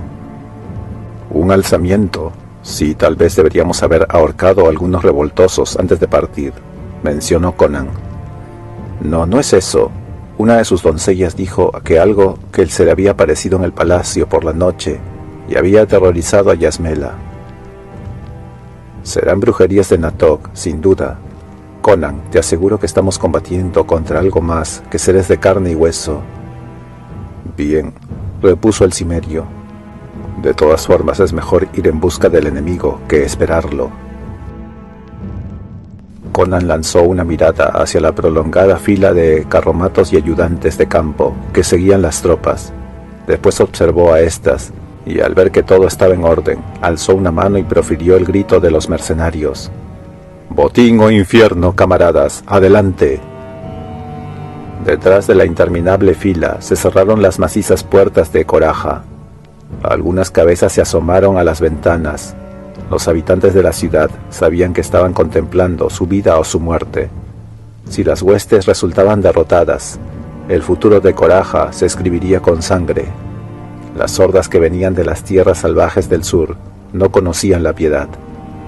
Las columnas avanzaron durante todo el día, atravesaron onduladas praderas y vadearon ríos hasta que el terreno se fue haciendo cada vez más escarpado. Delante de las tropas se veía una serie de montes bajos que se extendían sin solución de continuidad, de este a oeste. Aquella noche acamparon en la ladera norte de aquellos montes y llegaron hasta las hogueras muchos hombres de nariz aguileña y ojos fieros, procedentes de las montañas cercanas, que transmitieron las noticias que llegaban del misterioso desierto. En todos los rumores parecía el nombre de Natok, como un ondulante reptil. A su conjuro afirmaban los montañeses. Los demonios del aire traían el trueno, el viento y la niebla, y los diablos subterráneos sacudían la tierra con espantosos terremotos. Natok hacía caer de las alturas un fuego con el que destruían las puertas de las ciudades amuralladas y quemaban a sus defensores hasta reducirlos a huesos calcinados. Sus guerreros eran tan numerosos que cubrían el horizonte, y contaba con 5.000 estigios con carros de combate, bajo las órdenes del príncipe Kutamun. Conan escuchaba imperturbable. La guerra era su oficio, la vida era para él una continua batalla, o mejor dicho, una serie ininterrumpida de batallas. Desde su nacimiento, la muerte había sido su compañera habitual. Ella cabalgaba con aire siniestro a su lado. Se alzaba sobre su hombro cuando Conan se sentaba en la mesa de juego. Hacía tintinear con sus dedos huesudos las copas de vino. Se cernía sobre él como una sombra monstruosa cuando se acostaba a dormir. Él le prestaba tan poca atención como un rey a su copero. Algún día, aquellas manos huesudas se apoderarían de él. Eso era todo. Lo importante era estar vivo por el momento. Pero había otros que no se sentían tan animosos. Conan pasó entre los centinelas y se detuvo ante una esbelta figura cubierta con una capa, que le hizo una señal con la mano para que se detuviera. «Princesa, deberías estar en tu tienda de campaña», le dijo el cimerio. «No podía dormir», repuso ella con los ojos velados por una sombra. «Conan, tengo miedo». «¿Hay alguien entre estos hombres a quien temas?», preguntó él, echando mano a la empuñadura de su espada. «No se trata de un hombre», declaró Yasmela con un ligero temblor. «Dime, Conan, ¿tú no temes a nada?» Él reflexionó un momento, se acarició la barbilla y admitió al fin: «Sí, temo a la maldición de los dioses». La princesa tembló visiblemente y al cabo de unos instantes agregó: «Yo estoy maldita, Conan. Un demonio de los abismos me ha marcado. Noche tras noche se alza entre las sombras susurrándome cosas terribles. Quiere arrastrarme a los infiernos para hacerme su reina. No me atrevo a dormir, pues sé que vendrá a mi tienda, igual que vino a mi alcoba del palacio. Conan, tú eres fuerte, déjame estar a tu lado, tengo miedo». Yasmela en ese momento no era una princesa, sino tan solo una muchacha aterrada. Su orgullo la había abandonado, dejándola con el alma desnuda. Presa de pánico, había acudido al cimerio. La implacable fuerza que le había repelido al principio, ahora la atraía. Para toda respuesta, Conan se quitó la capa escarlata y envolvió con ella a la princesa. Lo hizo con gesto rudo, como si la ternura le estuviera vedada. Su mano férrea descansó por un instante sobre los delicados hombros de Yasmela, y ésta volvió a temblar, pero ahora no era de miedo. Una fuerza primitiva, semejante al rayo, se había adueñado de ella por el simple contacto de la mano del cimerio. como si él le hubiera transmitido parte de su enorme fuerza y vitalidad. «Acuéstate ahí», le dijo él, indicando un espacio libre que había junto a una hoguera. Conan no veía nada extraño en el hecho de que una princesa se acostase en el suelo al lado de la fogata de un campamento, envuelta en la capa de un soldado. La muchacha obedeció sin hacer la menor objeción. Él se sentó cerca de ella, sobre una roca, y colocó la cimitarra sobre sus rodillas. Con el fuego reflejándose en su armadura, parecía una imagen de acero, la encarnación del poder y de la fuerza en un momento de quietud, aguardando una señal para volver a sumergirse en la acción. La luz de las llamas jugaba con sus facciones, que parecían duras como el hierro, pero sus ojos ardían con una vida salvaje. Ya no era solamente un bárbaro, sino que formaba parte de la indómita naturaleza. Por sus venas corría la sangre de una manada de lobos. En su cerebro se agazapaban las sombrías tinieblas de las noches del norte. Su corazón latía al ritmo de la vida del bosque. Mientras meditaba en una especie de semisueño, Yasmela se quedó profundamente dormida, envuelta en una placentera sensación de seguridad.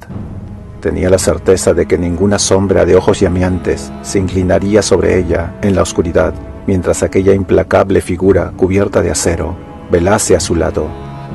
A pesar de todo, volvió a despertarse y se estremeció con un miedo cósmico que no pudo explicarse. La despertó un rumor de voces apagadas. Al abrir los ojos, Yasmela vio que el fuego apenas ardía. Se notaba en el aire la cercanía del alba. Podía ver a Conan en la semi-oscuridad, todavía sentado sobre la piedra, con el sable encima de las rodillas. Cerca de él había un hombre de nariz aguileña y ojos diminutos y brillantes, bajo el turbante blanco. El desconocido hablaba muy rápido, en un dialecto chemita que ella no entendía. «Que Bel me corte un brazo si no digo la verdad», decía el hombre. «Por Derketa, Conan, soy el príncipe de los embusteros, pero jamás mentiría a un antiguo compañero. Lo juro por los días en que ambos éramos ladrones en tierras de Zamora, antes de que vistieras la cota de malla. Te digo que he visto a Natok», continuó, «y junto con los demás me arrodillé ante él cuando lanzó conjuros a Seth, pero enterré mi nariz en la arena como hicieron los otros. Soy un ladrón de Shumir, y mi vista es más aguda que la de un águila». Levanté un poco la cabeza y vi que de su velo flotaba el viento. Él lo abrió y vi. «Bel me ayude, Conan. Lo que vi».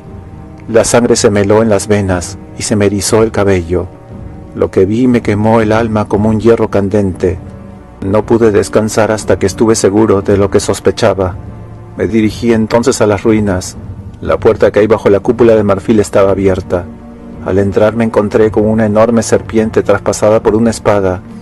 Debajo de la cúpula yacía el cuerpo de un hombre, tan consumido y deforme que al principio apenas pude reconocerlo. Luego vi que se trataba de Chevatas el Zamorio, el único ladrón en el mundo al que reconocía como superior a mí. El tesoro estaba intacto y aparecían montones relucientes en torno al cadáver. Eso era todo. «No había huesos», comenzó a decir el cimerio. «No había nada», interrumpió el otro con vehemencia.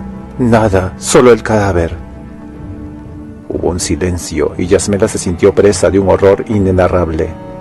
«¿Sabes de dónde llegó Natok?», dijo al fin con un vibrante susurro el chemita. «Pues vino del desierto, una noche en la que el cielo y la tierra parecían enloquecidos. Las nubes huían con frenesí bajo las estrellas, y el aullido del viento se mezclaba con los lamentos de los espíritus de la llanura.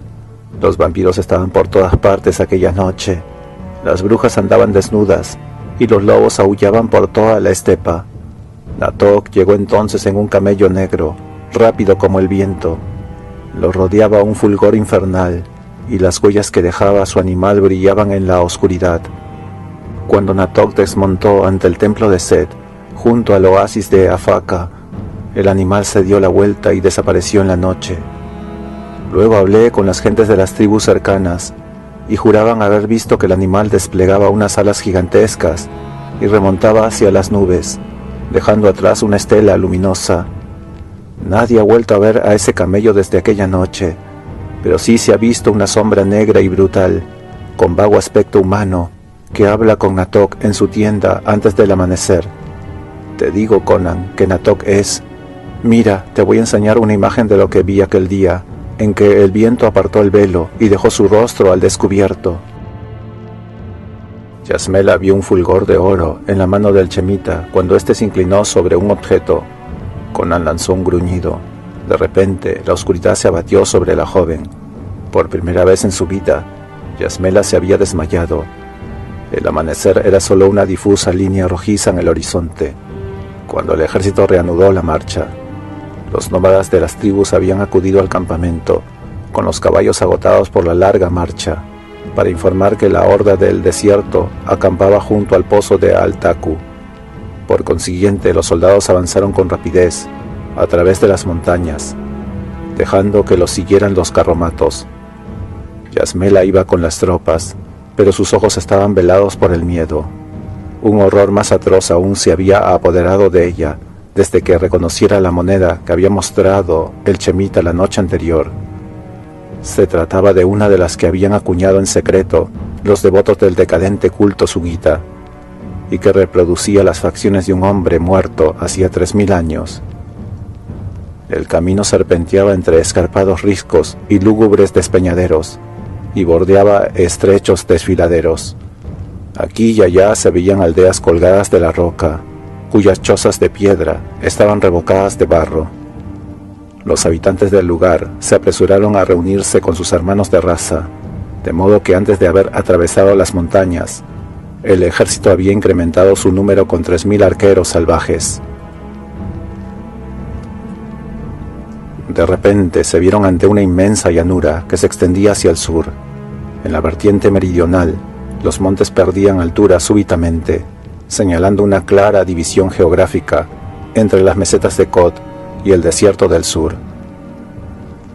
Aquellas montañas eran el borde de la altiplanicie y constituían una muralla casi ininterrumpida. En aquella zona la tierra parecía desnuda y desolada, habitada tan solo por los miembros del clan Chahemi, cuyo deber era proteger el camino de las caravanas. Más allá de las montañas, aparecía un enorme desierto polvoriento y sin vida. No obstante, allende el horizonte se encontraba el pozo de Al-Taku, junto al cual acampaban las hordas de Natok. Las huestes miraron hacia abajo, al paso del Chamal, por el cual afluía la riqueza del norte y del sur, y a través del cual pasaban los ejércitos de Kod, Koraja, Chem, Turán y Estigia. Allí la muralla impenetrable de montañas se interrumpía. Las laderas descendían abruptamente hacia el desierto formando inhóspitos valles cerrados por enormes riscos, con excepción de uno. Este era el único paso hacia la desierta llanura. El desfiladero era como una gran mano abierta desde las montañas. 2 dedos separados constituían el valío en forma de abanico. Los dedos estaban representados por amplias colinas hacia ambos lados, con la parte externa lisa y la interna separada. Más allá se encontraban la planicie y el pozo, y en torno a este se alzaba un grupo de torres de piedra ocupadas por los ajemis. Conan se detuvo, tirando de las riendas de su caballo. Se había despojado de la armadura plateada, ya que se sentía más a gusto con la cota de malla. Tesfides se le acercó y le preguntó con aire extrañado: «¿Por qué te detienes?» «Esperaremos aquí», respondió el cimerio. «Sería más digno seguir avanzando y enfrentarnos a ellos», dijo el conde en tono cortante. «Nos superan ampliamente en número», repuso Conan, «y además allí no hay agua. Acamparemos en esta meseta». «Mis caballeros y yo lo haremos en el valle», dijo Tesfides enojado. «Somos la vanguardia, y nosotros al menos no tememos a una turba de harapientos del desierto». Conan se encogió de hombros, y el irritado noble se alejó a caballo. Amalric se detuvo asombrado al ver que la reluciente tropa descendía por la ladera de la montaña en dirección al valle. «Los muy necios», comentó, «sus cantimploras pronto estarán vacías y tendrán que regresar al pozo para abrevar a sus caballos». «Que hagan lo que quieran», repuso Conan, «ya que no les gusta recibir mis órdenes. Di a los soldados que descansen. Hemos andado mucho y por terreno accidentado. Que coman los hombres y que den de beber a los caballos». No había necesidad de enviar exploradores, ya que el desierto se extendía ante sus ojos, si bien ahora unas nubes bajas y blanquecinas procedentes del sur limitaban la visibilidad. La monotonía del desierto solo quedaba rota por unas ruinas de piedra que se alzaban a algunas leguas en el desierto, y de las que se decía que eran restos de un antiguo asentamiento estigio. Conan hizo desmontar los arqueros y los distribuyó por las colinas, junto con los salvajes montañeses. Luego situó a los mercenarios y a los lanceros de coraja en la alta meseta en torno al pozo. Más atrás, en el lugar donde el desfiladero desembocaba en la meseta, se procedió a instalar la tienda de Yasmela. Al no haber enemigos a la vista, los soldados se tomaron un merecido descanso. Se quitaron los bacinetes y las cofias, y echaron hacia atrás la malla que les cubría la cabeza y el cuello. Hicieron algunas bromas groseras mientras comían con apetito y bebían grandes jarras de cerveza. En las laderas de la montaña, los nómadas también descansaban y reponían fuerzas con sus provisiones de dátiles y aceitunas. Amalric se adelantó hasta una gran piedra grisácea sobre la que se había asentado el cimerio y dijo: «Conan, ¿has oído lo que dicen los nómadas acerca de Natok? Dicen, por Mitra, me parece una locura hasta el hecho de repetirlo. ¿Tú qué piensas?» «Las semillas a veces duermen en la tierra durante siglos sin echar raíces», respondió Conan, «pero Natok es un hombre, sin duda alguna». «No estoy seguro de ello», dijo Amalric, «y hablando de otra cosa, veo que has dispuesto las tropas como lo hubiera hecho un general veterano. Si los demonios de Natok caen sobre nosotros, no nos cogerán desprevenidos. Por Mitra, qué niebla endiablada». «Al principio pensé que eran nubes», dijo Conan, «mira cómo avanza». Lo que parecían nubes era en realidad una densa niebla que se dirigía hacia el norte como una marea, ocultando rápidamente el desierto. Enseguida estuvo sobre las ruinas estigias y siguió adelante. Los hombres miraban aquello llenos de asombro. Era algo inaudito, algo antinatural e inexplicable. «No podemos enviar una partida de exploradores», dijo Maini disgustado, «pues no podrán ver nada. Pronto estará cubierta toda la zona». Conan, que había observado con creciente inquietud la niebla que avanzaba, se inclinó de pronto y apoyó una oreja en el suelo. Inmediatamente dio un salto y profirió una maldición. «Son caballos y carros de combate», exclamó. «Son miles y miles y hacen vibrar el suelo a su paso». A continuación levantó la voz que resonó estruendosamente por todo el valle, poniendo a las tropas en pie. Mis hombres, alzad las picas y alabardas, formad filas». Ante estas órdenes, los soldados se alinearon, después de ponerse apresuradamente los cascos y armaduras. En ese momento la niebla se disipó como si ya no resultara necesaria. No desapareció lentamente como suele ocurrir, sino que se esfumó como una llama que se extingue. El desierto, oculto un momento antes por el espeso manto blanco, brillaba ahora bajo un cielo soleado y sin nubes, pero ya no estaba vacío, sino atestado por el aparato viviente de la máquina bélica. Un grito de asombro sacudió las montañas. A primera vista, los atónitos observadores parecían estar contemplando un fulgurante mar de bronce y oro, sobre el que las puntas de las lanzas titilaban como miriadas de estrellas. Al desaparecer la niebla, los invasores se habían detenido súbitamente en líneas apretadas cuyas armas brillaban bajo los rayos del sol. En primera línea se hallaban los pesados carros de combate, arrastrados por grandes y fieros caballos de Estigia, adornados con plumas, que relinchaban inquietos mientras los semidesnudos aurigas se echaban atrás apoyados en sus robustas piernas, para tirar con fuerza de las riendas. Los hombres que iban en carros eran guerreros de gran estatura, con rostros de halcón bajo los cascos de bronce y una cimera en forma de media luna sobre una esfera dorada. Empuñaban pesados arcos y se advertía que no eran arqueros comunes. Se trataba de nobles del sur, criados para la guerra y la caza, y acostumbrados a abatir leones con sus flechas. Tras ellos aparecía un avigorrado conjunto de hombres de aspecto salvaje, con caballos no menos fieros. Eran los guerreros de Kush, el primero de los grandes reinos negros, situados al sur de Estigia. Parecían hechos de ébano pulido y cabalgaban completamente desnudos, sin utilizar sillas de montar, bajo su cuerpo ágil y flexible. Detrás de ellos habían unas hordas que parecían reunir a todos los habitantes del desierto. Eran miles y miles de belicosos hijos de Shem, jinetes con armaduras de escamas de metal y cascos cilíndricos. Eran los Achuri de Nippur, Shumir, Eruk y ciudades vecinas. Hordas salvajes vestidas de blanco e integradas por diversos clanes nómadas.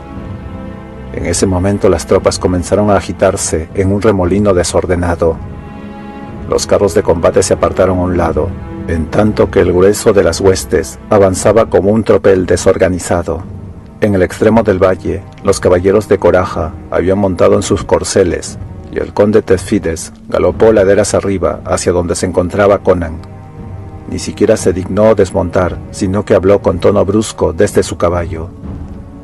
«La desaparición de la niebla los ha desconcertado», dijo Tezfides. «Ahora es el momento de atacar. Los cuchitas no tienen arcos y entorpecen su vanguardia. Una carga de mis caballeros los aniquilaría hasta las mismas filas de los shemitas, destrozando su formación. ¡Seguidme, seguidme! Ganaremos esta batalla con un solo golpe».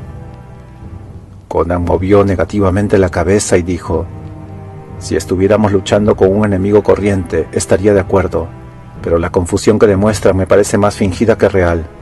Me temo que sea una trampa». «¿Entonces te niegas a avanzar?», increpó Tezfides, indignado. «Sé razonable», repuso Conan. «Tenemos la ventaja de nuestra posición». Tras lanzar un furioso juramento, el conde Tezfides giró en redondo con su caballo y volvió galopando al valle, donde sus caballeros esperaban impacientes. Amalric movió la cabeza con gesto de desaliento y dijo: «No debiste dejarlo volver, Conan. Me parece que... ¡Mira allí!». Conan se levantó de un salto y profirió una maldición. Tezfides se había puesto a la cabeza de sus hombres y podía escucharse su voz exaltada a lo lejos. Aunque no se percibieran sus palabras, el gesto que hizo señalando la horda enemiga era significativo. Un segundo después, 500 lanzas apuntaron al frente y toda la compañía de caballeros armados descendía con un ruido atronador por el último tramo del valle.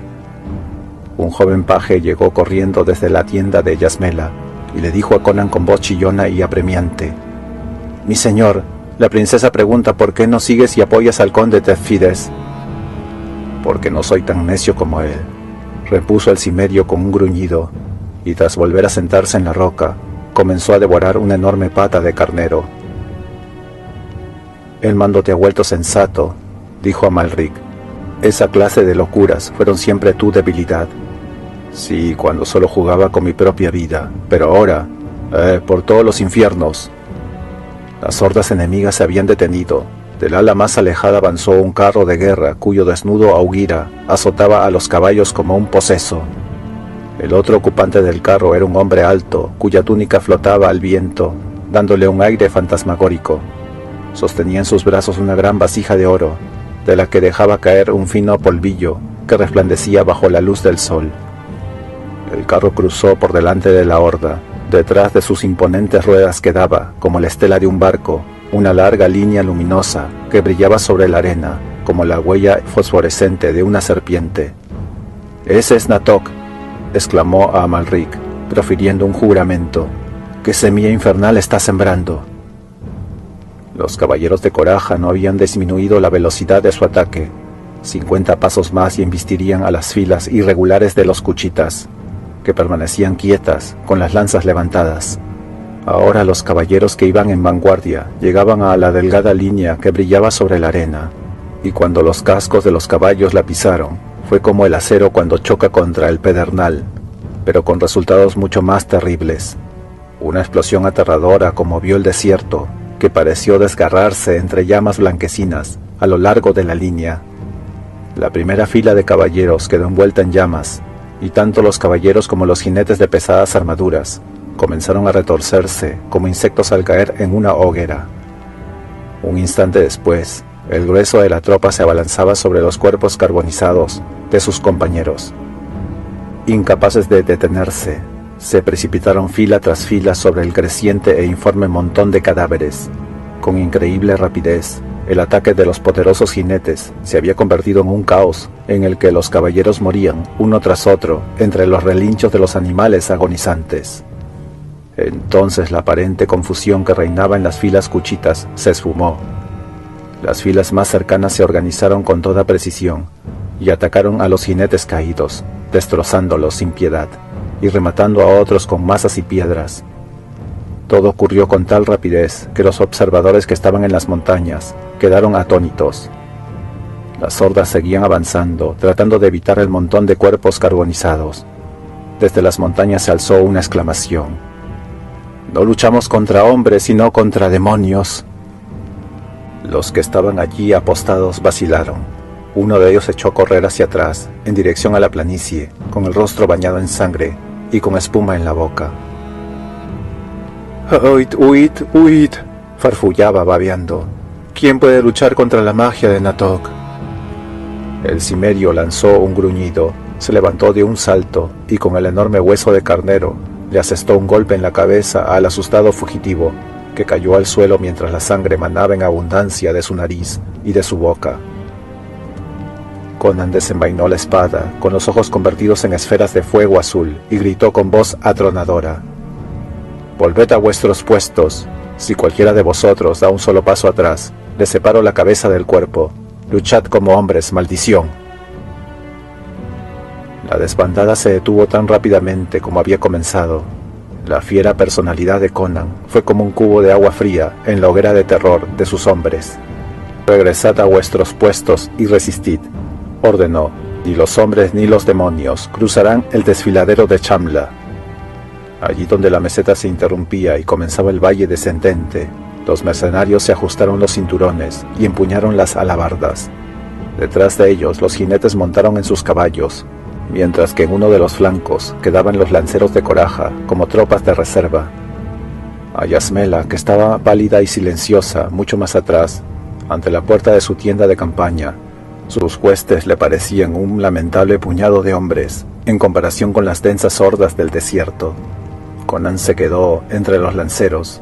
Sabía que los invasores no efectuarían un ataque por el desfiladero para no ponerse al alcance de las flechas de los arqueros, pero lanzó un gruñido de sorpresa al ver que los jinetes enemigos desmontaban. Aquellos salvajes no tenían fuerzas de aprovisionamiento. Las cantimploras y las bolsas de alimento colgaban de sus sillas de montar. Bebieron la poca agua que les quedaba y luego arrojaron a un lado las cantimploras. «Esto no me gusta», musitó el cimerio.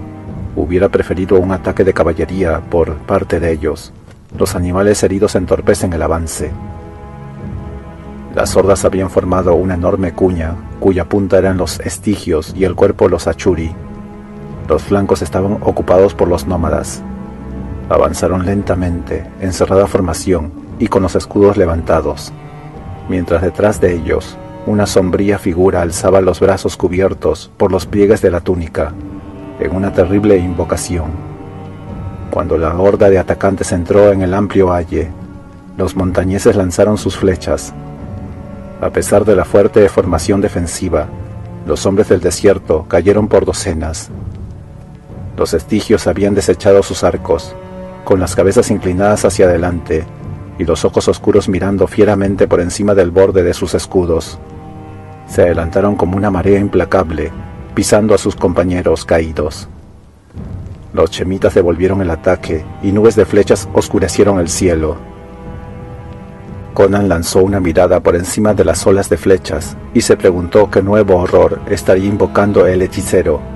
Intuía que Natok, como todos los de su especie, era más temible en la defensa que en el ataque. Tomar la ofensiva contra él suponía un desastre inevitable. Seguramente era alguna magia lo que hacía avanzar a las hordas hacia las fauces de la muerte. Conan contuvo el aliento ante la destrucción causada por sus arqueros entre las filas atacantes. Los bordes de la cuña parecían fundirse y el valle estaba sembrado de muerte, pero los sobrevivientes seguían adelante como locos, inconscientes del desastre. Algo más atrás, los arqueros volvieron a empuñar sus armas y nuevas nubes de flechas se remontaron hacia las posiciones superiores, obligando a los montañenses a ponerse a cubierto. El pánico se apoderó de estos ante aquel avance irresistible. y miraron hacia abajo como lobos atrapados. Cuando la horda estigia cruzó la parte más estrecha del desfiladero, una lluvia de rocas rodó por el talud, aplastando a cientos de invasores. A pesar de ello, el ataque no se detuvo. Los mercenarios de Conan se prepararon para el choque inevitable. Su cerrada formación y sus mejores armaduras impidieron que las flechas enemigas los aniquilaran. El cimerio temía el impacto del ataque cuando la enorme cuña embistiera contra sus filas. En ese momento comprendió que no había forma de evitar la masacre. Aferró entonces por el hombro a un sajemi que se hallaba cerca de él y le preguntó: ¿hay algún modo de que unos jinetes puedan llegar hasta el valle que hay del otro lado de esa cordillera que se ve allí? Sí, contestó el otro. Es un camino escarpado y peligroso, pero... Conan llevó al hombre hasta donde estaba Amalric, sentado sobre su enorme caballo de batalla. Amalric, exclamó, sigue a este hombre. Él os guiará a ti y a tus tropas hasta el valle exterior. Debes descender y después de rodear aquella montaña, atacar a las hordas por la retaguardia. No hables y haz lo que te digo. Sé que es una locura, pero de todas formas estamos condenados. Haremos todo el daño que podamos antes de sucumbir. Vamos, poneos en marcha, deprisa. El bigote de Amalric se curvó en una fiera sonrisa. Poco después los lanceros seguían a su jefe por la montaña de desfiladeros que conducían a la planicie. Conan corrió espada en mano hasta donde se hallaban las tropas armadas de picas. El cimerio llegaba a tiempo.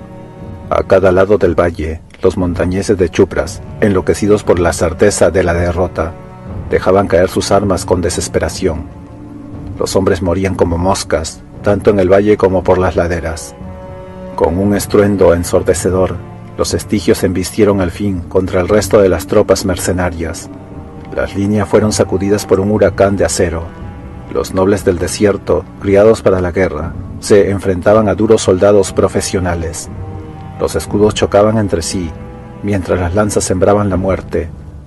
Conan distinguió la poderosa figura del príncipe Kutamun a través del mar de espadas, pero la presión de los atacantes lo mantenía pecho contra pecho ante oscuros combatientes que jadeaban y asestaban mandobles a diestra y siniestra. Y es que detrás de los estigios, los achuri llegaban a manadas, al tiempo que lanzaban sus gritos tribales. Los nómadas del ejército enemigo treparon por los riscos que habían a ambos lados del valle y se ensarzaron en una lucha cuerpo a cuerpo con los montañeses. El combate feroz se generalizó por toda la cordillera. Con uñas y dientes, enloquecidos por el fanatismo de antiguas querellas, los nómadas y los montañeses mataban y morían. Con la melena al viento, los desnudos cuchitas se mezclaron en la refriega, profiriendo aullidos. Conan tuvo la sensación de que sus ojos velados por el sudor contemplaban un océano de acero que ondulaba, avanzaba y retrocedía, llenando el valle de lado a lado. La batalla estuvo en su punto culminante y más sangriento. Los montañeses se mantenían en las cimas y los mercenarios aferrados a sus sangrientas picas resistían en el centro del desfiladero. La superioridad de la posición y la calidad de la armadura defensiva compensaba la abrumadora superioridad numérica de los enemigos. Pero aquello no podía durar demasiado. Oleada tras oleada, los rostros feroces y las lanzas resplandecientes seguían ascendiendo por las laderas. Los achuri llenaban los huecos que dejaban los estigios caídos. El cimerio miró hacia la cordillera occidental para ver si aparecían las lanzas de Amalric, pero no vio nada. Los lanceros comenzaban a retroceder ante la embestida de las gentes del desierto. Conan abandonó entonces toda esperanza de victoria e incluso de supervivencia. Al tiempo que daba una orden a sus capitanes, se abrió paso entre los combatientes y corrió por la meseta en dirección a las tropas de infantería, que se mantenían más atrás con reserva, temblando de ansiedad. Ni siquiera miró hacia la tienda de Yasmela. Había olvidado totalmente a la princesa. Su único pensamiento era el instinto salvaje de matar antes de morir. «Hoy os convertís en caballeros», dijo el cimerio con una risa salvaje, mientras señalaba con su espada a los caballos de los montañeses, que estaban agrupados cerca de allí. «Montad en los corceles y acompañadme al infierno». Conan seguía riendo con expresión sombría al tiempo que guiaba hacia una ramificación de la planicie a 500 infantes patricios empobrecidos, secundones, ovejas descarriadas, de buenas familias, montados en caballos chemitas semisalvajes. Atacaban a un ejército en un terreno inclinado, donde ninguna caballería hubiese osado hacerlo.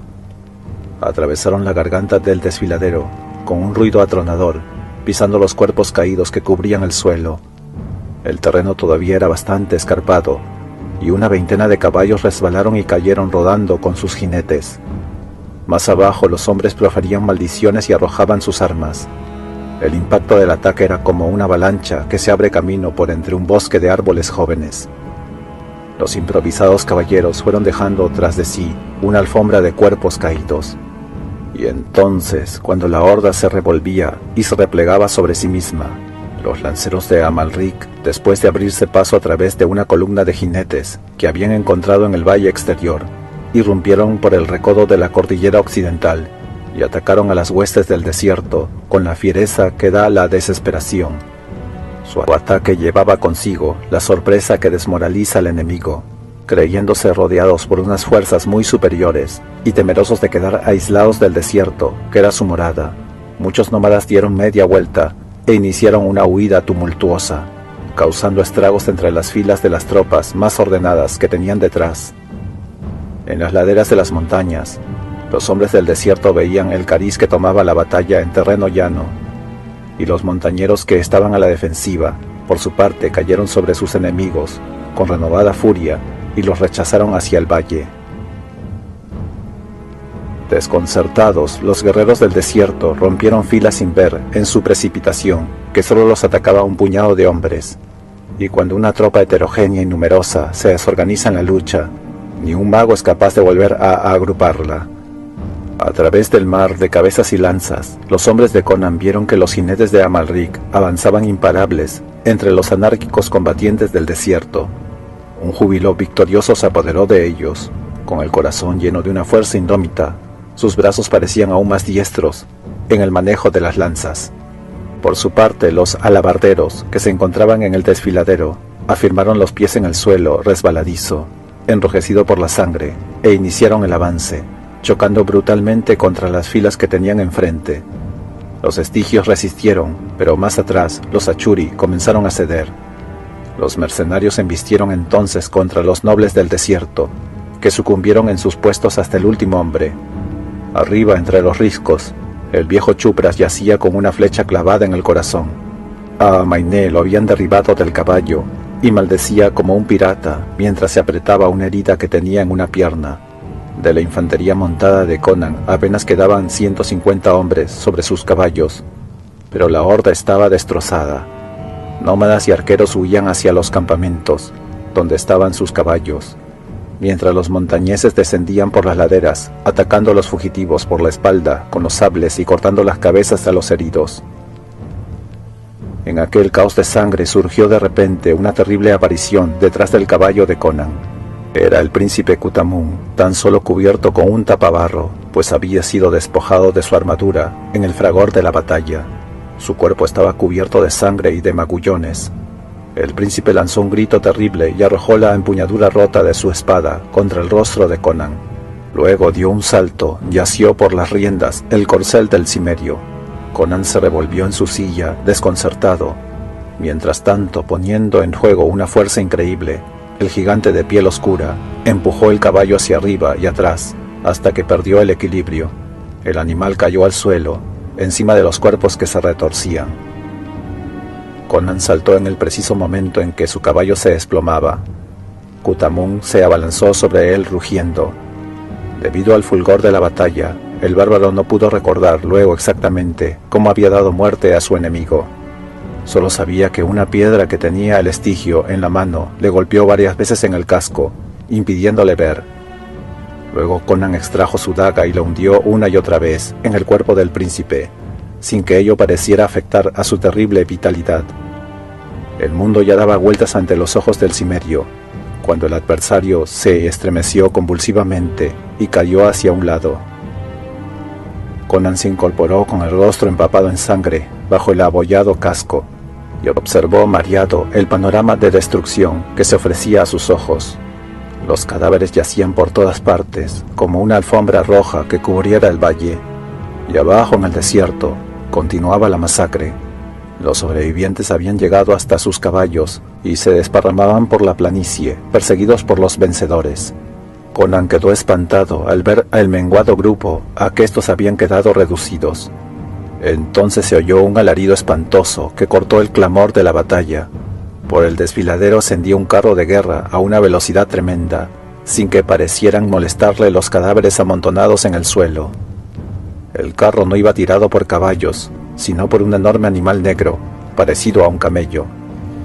Sobre el carruaje se veía a Anatok, con la túnica flotando al viento.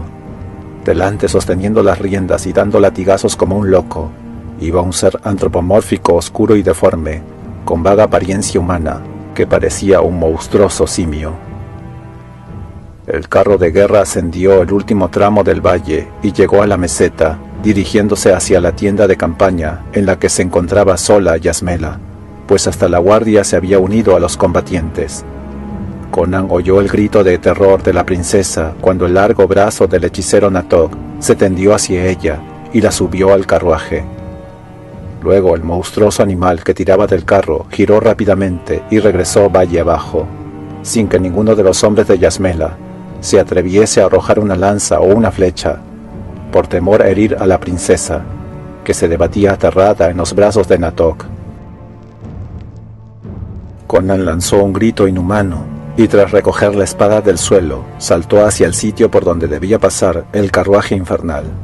Pero cuando alzaba su espada, las patas delanteras de la negra bestia golpearon al cimerio en el pecho y lo enviaron a varios metros de distancia, dejándolo aturdido y herido. El grito de Yasmela llegó hasta los oídos de Conan en el momento en que el carruaje pasaba ante él.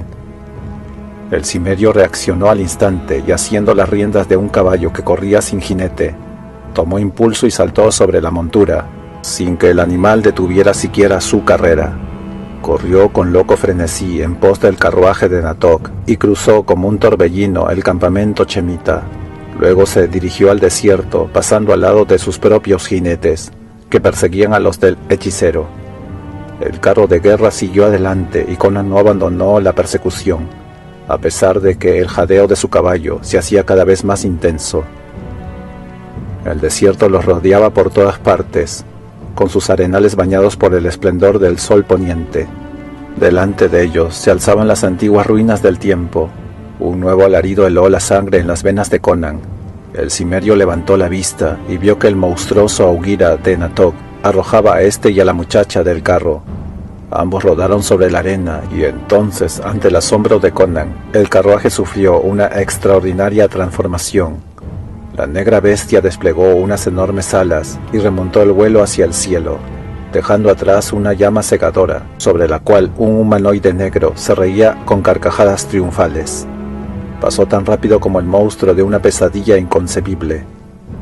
Natok se puso en pie de un salto y lanzó una mirada a su amenazante perseguidor, que llegaba a todo galope, con la espada dispuesta a asestar un golpe mortal. El brujo recogió a Yasmela, que se había desmayado, y corrió con ella en brazos hasta las ruinas. Conan saltó de su caballo y se lanzó a la carrera tras el hechicero, que entraba ya en lo que había sido el antiguo templo. El cimerio también entró en una habitación iluminada con un fulgor ultraterreno, aun cuando en el exterior caía la tarde. Sobre un altar de jade negro yacía la princesa. Su cuerpo desnudo resplandecía como si fuera de marfil. Sus ropas estaban desparramadas por el suelo, como si hubieran sido arrancadas en un apresuramiento brutal. Natok se enfrentó al cimerio. Una brillante túnica de seda verde cubría el inhumano cuerpo alto y delgado del hechicero. Apartó el velo que le ataba el rostro y Conan pudo ver las facciones que aparecían en la moneda del Sugita. «Sí, perro maldito», exclamó el brujo con una voz sibilante como la de una gigantesca serpiente. «Soy Tugra Kotan. He yacido mucho tiempo en mi tumba, esperando el día de mi despertar y de mi liberación. Las artes que me salvaron de los bárbaros hace muchos siglos me retuvieron prisionero, pero yo sabía que uno de aquellos mismos bárbaros llegaría tarde o temprano. Y al fin llegó para que se cumpliera el destino y para que muriera como nadie ha muerto en 3000 años. Necio, ¿crees que has vencido porque mi gente se ha dispersado y porque me traicionó y me abandonó el demonio al que había logrado esclavizar? No, soy Tugra Kotang y dominaré el mundo a pesar de vuestros ridículos dioses. Los desiertos estarán llenos de mis gentes. Los demonios hacen mi voluntad y todos los reptiles de la tierra me obedecen. Mi deseo por una mujer debilitó mis poderes mágicos. Ahora esa mujer es mía, y recreándome en su alma seré invencible. Atrás, necio, no has derrotado a Tugra Kotang. El hechicero arrojó su bastón a los pies de Conan, y éste retrocedió, profiriendo un grito involuntario, ya que al caer al suelo la vara sufrió una terrible transformación. Se derritió, se retorció, y ante el horrorizado Cimerio apareció una cobra. La reacción de Conan fue instantánea. Alzó su enorme espada y de un solo corte seccionó en 2 partes al espantoso reptil. Entonces vio que a sus pies había solo las 2 mitades de un bastón de ébano. Tugra Kotang se echó a reír con carcajadas malignas. Luego se agachó y recogió algo que avanzaba por el suelo polvoriento. En su mano extendida algo se contorsionaba amenazadoramente. No se trataba de trucos de sombra esta vez.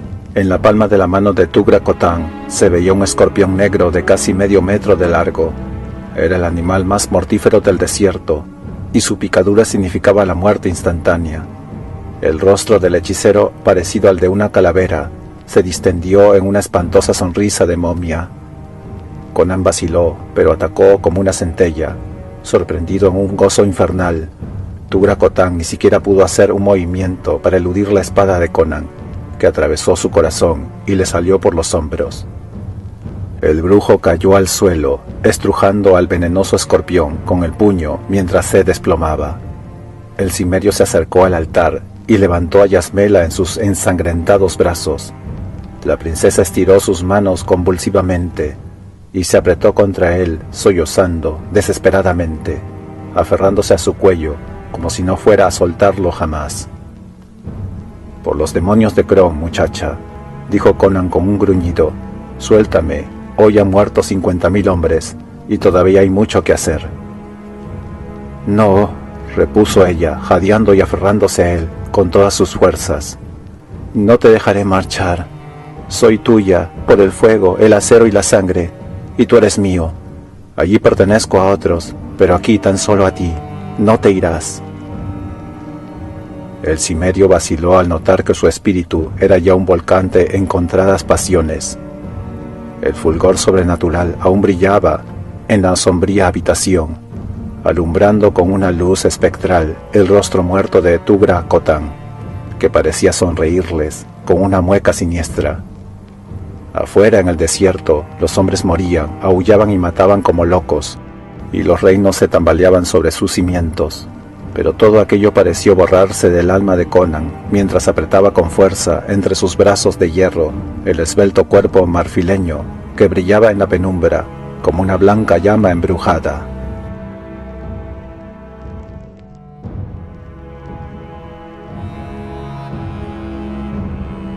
Estimado noctámbulo, si el video te gustó, por favor dale me gusta y suscríbete.